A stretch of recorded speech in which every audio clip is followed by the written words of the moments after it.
नमस्कार मेरे प्यारे दोस्तों, कैसे हैं आप सभी। उम्मीद करती हूँ आप सभी अच्छे होंगे। दोस्तों, सोमवार को मैं आपको अपनी कहानी नहीं भेज सकी, उसके लिए मैं आपसे माफ़ी मांगना चाहती हूँ। लेकिन आज फिर मैं एक नई कहानी के साथ आप लोगों के साथ हूँ।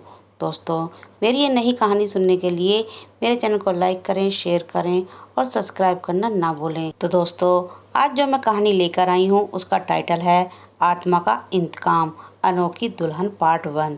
तो दोस्तों, कहानी शुरू करते हैं आज की। आजा रे तू दिल के सहारे, तुझको पुकारे गीत हमारे, मेरे ओ सजना। रात के सन्नाटे में जहाँ दुनिया सो जाती है, चारों तरफ सन्नाटा छाया होता है। ऐसे में उस अंधेरे को चीरती बड़ी दर्द भरी आवाज़ फिजा में तैरती हुई माहौल को गमगीन कर देती है। बहुत ही भरी आवाज़ में गाया यह गीत सोते हुए लोगों को जगा देते हैं और जो अभी भी जाग रहे होते हैं उनके दिल को तड़पा देता है। आवाज़ बहुत दर्द भरी है, इसमें कोई संदेह नहीं है, लेकिन बहुत खौफनाक भी है। यह भी सही है, इस आवाज़ को सब पहचानते हैं। करुण स्वर गाने वालों के लिए, लेकिन सुनने वालों के लिए मौत का परवाना है। यह गीत गूंजता है तब गलियों में एक साया निकलता है जो एक औरत का है। धीरे धीरे चलती हुई वह सुनसान गली में जाती है। सफ़ेद कपड़ों में होती है, कमर तक खुले हुए उसके बाल झूल रहे होते हैं और धीरे धीरे जाकर किसी खास दरवाजे पर रुक जाती है। बड़ी मधुर आवाज़ में बुलाती है और निकलने वालों को अपने साथ ले जाती है। फिर वह जाने वाला लौटकर नहीं आता है।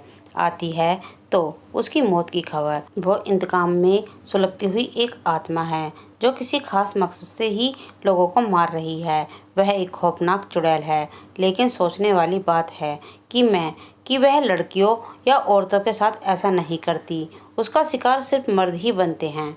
वह केवल मर्दों के साथ ही ऐसा करती है, तो उन्हीं के साथ ऐसा क्यों करती है? ऐसा क्या हुआ उसके साथ?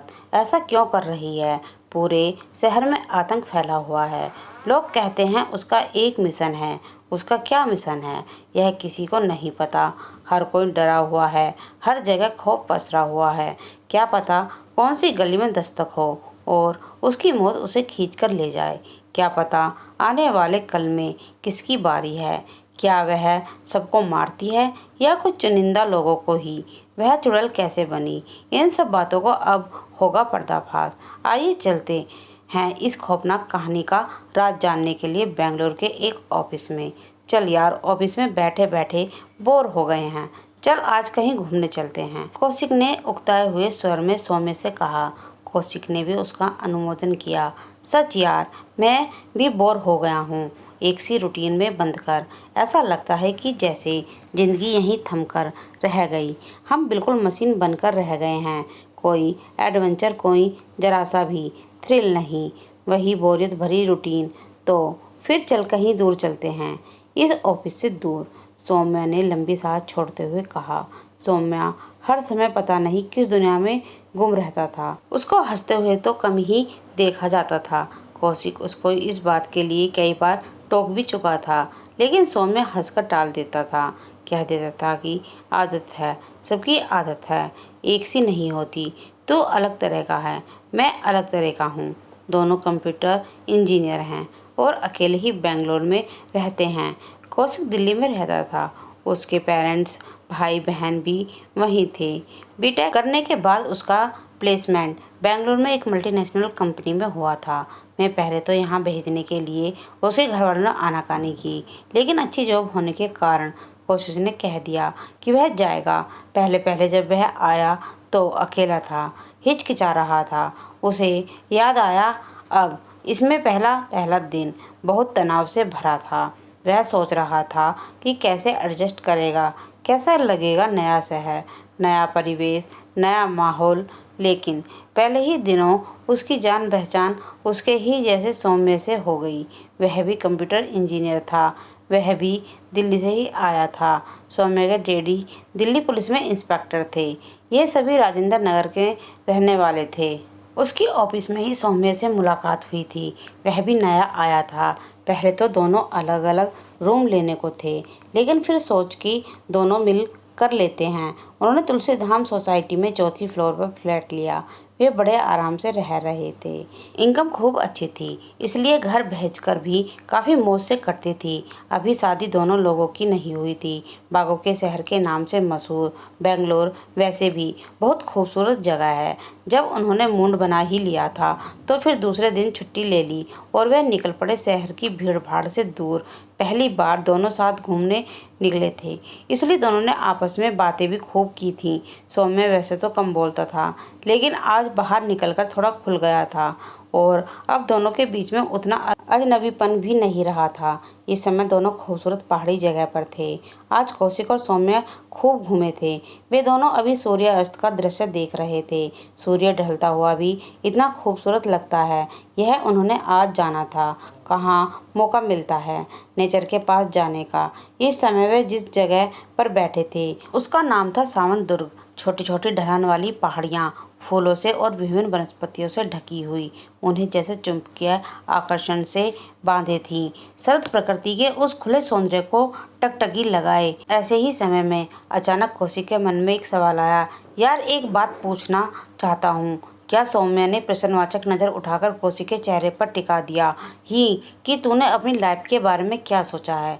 कौशिक मजाक मजाक में उसके बारे में जानना चाहता था कि आखिर क्या बात है जो यह इतना उदास रहता है। कुछ तो बात ही है। मैंने कुछ भी नहीं सोचा, सौम्या ने उदास स्वर में कहा। तो एक बात बता यार कुरेदा, तू इतना उदास क्यों रहता है? कौशिक ने उसको कुछ नहीं, बस ऐसे ही। सौम्या अभी इतना खुल के तैयार नहीं था। अच्छा बता, मुझसे मत छिपा। क्या तेरी कहीं कुछ चक्कर वक्कर तो नहीं था? अगर ऐसा हो तो भी मामला सब सेटल हो सकता है। तो तू अब जॉब कर रहा है, अब तो तू खाली भी नहीं है। या तुझे कोई धोखा देकर चला गया जो तू ऐसे मुंह बिसुरता रहता है? कौशिक भी जैसे आज उसके बारे में सब कुछ जान लेने की ठाने हुए था। वह सौम्य को छोड़ ही नहीं रहा था। कुछ भी नहीं यार, कुछ नहीं। सौम्य छोटी छोटी कंकड़ियों को दूर फेंकते हुए बोलता है। तू अपने बारे में बता। मैं अपने बारे में क्या बताऊं? कौशिक बोला। मैं तो जरा शायराना अंदाज का हूँ। अभी तक मेरे मन की गर्लफ्रेंड भी तो नहीं मिली। आज के इस युग में मजाक में भी कोई कहे कि मेरी कोई गर्लफ्रेंड अभी तक नहीं रही तो बोल, कौन मानेगा? तो जैसे विश्वामित्र है। अब सौम्य को हंसी आ गई थी। 11 नहीं, सच्ची यार। अपने कान पकड़ते हुए कौशिक ने कहा। तौबा तौबा, मैं कभी फ्लर्ट करने के मामलों में नहीं रहा। मेरी तो इमेज अच्छी रही है। हाँ, और क्या, कुछ अंदर से ऐसी बात रहती है कि मैं लड़कियों को फ्लर्ट नहीं कर पाता। मैं सोचता हूँ कि जिससे मेरी रिश्ता जुड़ा वह सच्चे दिल का हो, वह मेरी बातों को समझे। बिन कहे मेरी बातों को समझ जाए। ऐसा हो कि उसके संबंधों में कोई स्वार्थ ना हो। अरे यह तो कौन से जमाने की बात कर रहा है? आजकल ऐसा है कहाँ? सौम्य उसकी बात को काट कर बोला। छोटी सी जिंदगी होती है, उसे जी भरकर जीना चाहिए। हर पल बस बेफिक्री का हो है ही क्या जिंदगी में? आज है, कल ऊपर चले जाना है। उसके लिए इतना दिमाग पर बोझ क्यों लेना? सौम्य ने अपनी फिलॉसफी झाड़ी। वह बिल्कुल ऐसा ही हो जैसे मैं सोचा करता हूँ। खूबसूरत हो, बिल्कुल मेरी कविताओं की तरह, मेरी शायरी की तरह। बस तब तो हो गया तेरा इश्क और मिल गया तुझे तेरा महबूब। तू सारी जिंदगी हवाई किले बनाने में ही गुजारेगा। कुछ भी हो यार, चाहे तू हंसे, लेकिन मैं सच बता रहा हूँ कि मुझे अभी तक भी ऐसे ही साथी की तलाश है। मुझे समझ में नहीं आता मैं क्या चाहता हूँ। मैं किसे ढूंढता हूँ, क्या वो इस वर्ल्ड में मिलेगी भी जैसे मैं सपनों में देखता हूँ, सोचता हूँ? वैसे ही इमेजिन वर्ल्ड की परी हो, वही रहेगी मेरे दिल में, वही चलेगी मेरे साथ। बस यार, इसी वजह से आज तक मैं अकेला हूँ।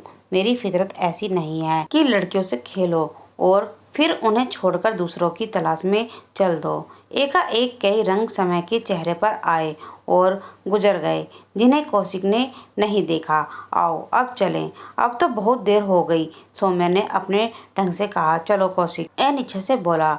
जैसे ही उसने रूठने का उपक्रम किया, उसे हल्की सी कराहने की आवाज़ सुनाई दी। उसने चौंक कर सौम्य की ओर देखा। क्या तुम्हें यह आवाज़ सुनाई दी है? सौम्य भी इधर उधर देख रहा था।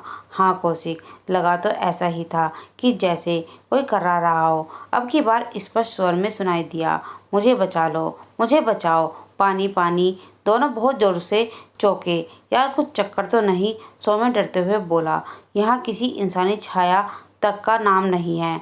ऐसे में आवाज़ कहाँ से आ रही है? कहीं भूत उत तो नहीं है? यार कौशिक निकलो यहाँ से।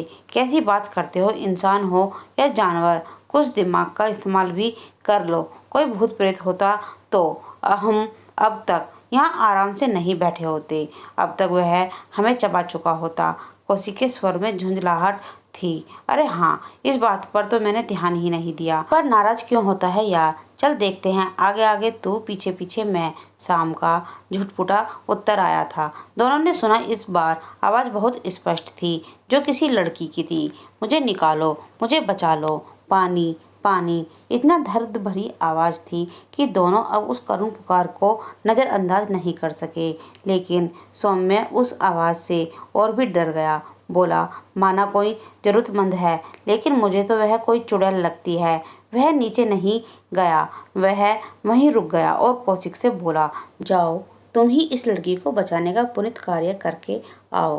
कौशिक सौम्य के डर को लक्ष्य कर मुस्कुराने लगा और उसे तेज दिलाने के लिए बोला, यार काया डरते हैं जिनकी आत्मा कमज़ोर होती हैं, जिन्होंने कोई पाप किया होता है। मैंने कोई पाप किया है क्या? यह देखो, अभी गया अभी आया, कहकर वह दूने जोर से पहाड़ी की ढलान से उतरने लगा। उस आवाज़ का अनुसरण करते हुए उस ओर बढ़ा। उसे आश्चर्य हो रहा था कि लड़की यहाँ कैसे आ गई, इस शांत व्यावान जगह में। वो क्या कर रही थी? नीचे जाकर उसने देखा कि एक उभरी हुई जगह पत्तों के ढेर से आवाज़ आ रही है। मेरा दम घुट रहा है, मुझे निकालो। कौशिक ने उस जगह से सूखे पत्ते से हटाने शुरू किए। उन पत्थरों से उसे एक लड़की का हाथ दिखाई दिया। उसने जल्दी से मिट्टी, पत्थर और पत्तों को उठाया तो पहले लड़की का सिर दिखाई दिया, फिर पूरी लड़की बरामद हुई। लाल रंग की सितारों से झिलमिलाती साड़ी पहने हुई थी, जो मिट्टी में सनकर धूल गर्द में अटक कर बदरंग हो गई थी। कौशिक को जैसे झटका लगा। उसकी कल्पना साकार हो गई थी। उसकी इमेजिन बर्ड की परी उसके सामने थी। ऐसे ही लड़की के बारे में तो वह सोचता था। वही शकल, वही सूरत, लड़की बहुत खूबसूरत थी। कौशिक उसको देखता ही रह गया। फिर उसे होश आया कि वह लड़की उसके बारे में क्या सोचेगी। उस लड़की के चेहरे पर, पूरे शरीर पर चोट थी, जगह जगह से खून बह रहा था। कौशिक को उस पर बहुत तरस आ रहा था। अपनी सी लग रही थी वह। सच बात तो यह थी कि वह उसकी खूबसूरती के जादू की गिरफ्त में आ गया था। उसकी लाल साड़ी को देखकर लगता था कि वह शादीशुदा है। और फिर कोई चिन्ह जैसे सिंदूर, बिछिया, मंगलसूत्र उसके शरीर पर नहीं थे। कौशिक ने उसे पानी पिलाया और गटगट करके वह पूरी बोतल का पानी पी गई। अब अपनी आंखें ढंग से खोली। वह बड़ी कोशिश करके धीरे धीरे खड़ी हुई और धूल झाड़ने लगी। कौशिक ने उसके एक साथ कई सवाल दाग दिए। आप कौन हैं और यहाँ कैसे फंसी? क्या आपको किसी ने चोट पहुँचाई है या कोई दुर्घटना हुई है? अरे रुकिए रुकिए। वह हंसी। उसकी हंसी भी भूमोहिनी थी।